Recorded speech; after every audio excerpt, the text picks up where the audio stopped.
సినీ నటుడు మంచు మోహన్ బాబు కుటుంబ గొడవలు అందరూ ఊహించినట్లుగానే పోలీస్ స్టేషన్ వరకు చేరింది. తనపై గుర్తు తెలియని వ్యక్తులు 8వ తేదీన ఉదయం 9 గంటల ప్రాంతంలో దాడి చేశారని మోహన్ బాబు కుమారుడు సినీ నటుడు మంచు మనోజ్ పోలీసులకు ఫిర్యాదు చేశారు. హైదరాబాద్ శివార్లోని పహాడీ షరీఫ్ పోలీస్ స్టేషన్ పోలీసులకి మనోజ్ లిఖితపూర్వక ఫిర్యాదు ఇచ్చారు.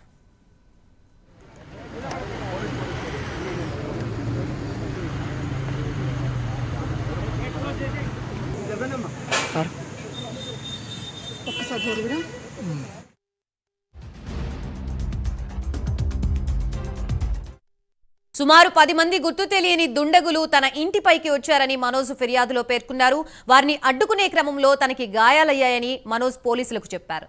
ఆ సమయంలో రికార్డైన సీసీ కెమెరా దృశ్యాల్ని కూడా లేకుండా చేశారని మంచు మనోజ్ ఫిర్యాదులో రాశారు.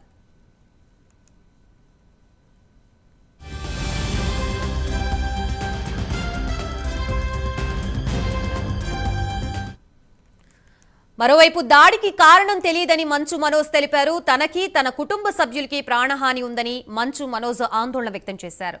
మంచు మనోజ్ ఫిర్యాదుని స్వీకరించిన పహాడీ షరీఫ్ సీఐ గురువారెడ్డి కేసు నమోదు చేసి దర్యాప్తు ప్రారంభిస్తామని చెప్పారు.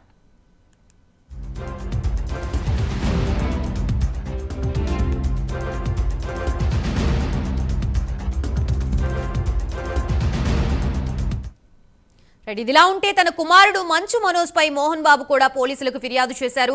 ఈ మేరకు రాచకొండ సిపి సుధీర్ బాబుకి మోహన్ బాబు లేఖ రాశారు. మనోజ్ నుంచి తనకి ముంపు ఉందని మోహన్ బాబు లేఖలో పేర్కొన్నారు. తమ కుటుంబానికి రక్షణ కల్పించాలని రాచకొండ సిపిని మోహన్ బాబు కోరినట్లుగా తెలుస్తోంది. ప్రస్తుతం ఈ అంశాలకు సంబంధించి మనకి పూర్తి సమాచారం అందించడానికి మా ప్రతినిధి కీర్తి సిద్ధంగా ఉన్నారు. కీర్తి, చెప్పండి, మొత్తానికి మంచు ఫ్యామిలీ గొడవలు అనేవి పోలీస్ స్టేషన్ దాకా చేరాయి. ఇరువురు కూడా పోలీస్ స్టేషన్ లో ఫిర్యాదు చేసినట్లుగా తెలుస్తుంది. ఇటు మంచు మనోజ్ అలాగే మంచు మోహన్ బాబు, అసలు ఫిర్యాదులో వాళ్ళు ఏమేమి మెన్షన్ చేశారు, డీటెయిల్స్ ఏంటి? గాయత్రి, యాక్చువల్ గా అయితే నిన్న డైల్ 100 కి అయితే కాల్ చేసి కంప్లైంట్ ఇచ్చారన్నట్టు వరకు అయితే వార్తలు ఉన్నాయి. కాకపోతే ఈ రోజు మంచు మనోజ్ పహాడీ షరీఫ్ పోలీస్ స్టేషన్ కి సాయంత్రం 7 ఆ టైంలో వెళ్లి కంప్లైంట్ అయితే ఇవ్వడం జరిగింది సిఐ గారికి. ఏంటంటే తనకి తన కుటుంబానికి ఒక అగంతకుల ద్వారా ప్రాణహాని ఉంది అని చెప్పేసి అయితే కంప్లైంట్ లో మెన్షన్ చేశారు. అక్కడైతే మోహన్ బాబు పేరు కానీ ఇంకా కుటుంబ సభ్యులు ఎవరి పేర్లు అయితే మెన్షన్ చేయలేదు. కేవలం ఏంటంటే తనకి రక్షణ కల్పించాలని, అదే విధంగా ఎవరో ఒక గుర్తు తెలియని 10 మంది తన కుటుంబం మీద దాడి చేశారని చెప్పేసి అయితే మనోజ్ ఆ కంప్లైంట్ లో రాయడం జరిగిందని చెప్పి సీఏ తెలియజేయడం జరిగింది. అదే విధంగా సీసీటీవీ ఫుటేజ్ కూడా మిస్ అయ్యింది, సో దీని మీద అయితే దర్యాప్తు జరపండి, వచ్చిన వాళ్ళు ఎవరో తెలియదని అయితే చెప్పడం జరిగింది. కాకపోతే కంప్లైంట్ లో అయితే విజయ్ రెడ్డి అని ఒక కిరణ్ అని ఒక 2 వ్యక్తుల తాలూకు పేర్లు మాత్రం మెన్షన్ చేశారని అయితే వెంట చెప్తూ ఉన్నారు సీఏ గారు. అండ్ అదే విధంగా ఈ దాడి ఎవరైతే చేశారు అని చెప్పేసి అయితే ఇంకా క్లారిటీ ఇంకా రాలేదు. సో ముఖ్యంగా చెప్పుకుంటే ఏంటంటే మనోజ్ అయితే కంప్లైంట్ ఈ రోజు కంప్లైంట్ ఇవ్వడం జరిగింది. 7 గంటల టైంలో కంప్లైంట్ ఇచ్చి CI Pahadi Sharif police station నుంచి వెళ్ళిపోయిన వెంటనే ఇలా మోహన్ బాబు కూడా రాచకొండ సిపి గారికి అయితే కంప్లైంట్ లేఖ రాసి పంపించినట్టుగా అయితే సమాచారం వస్తూ ఉంది.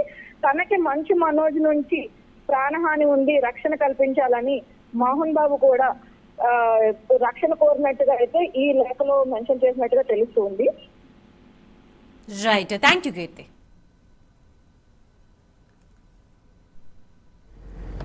పోలీస్ స్టేషన్ రావడం జరిగింది.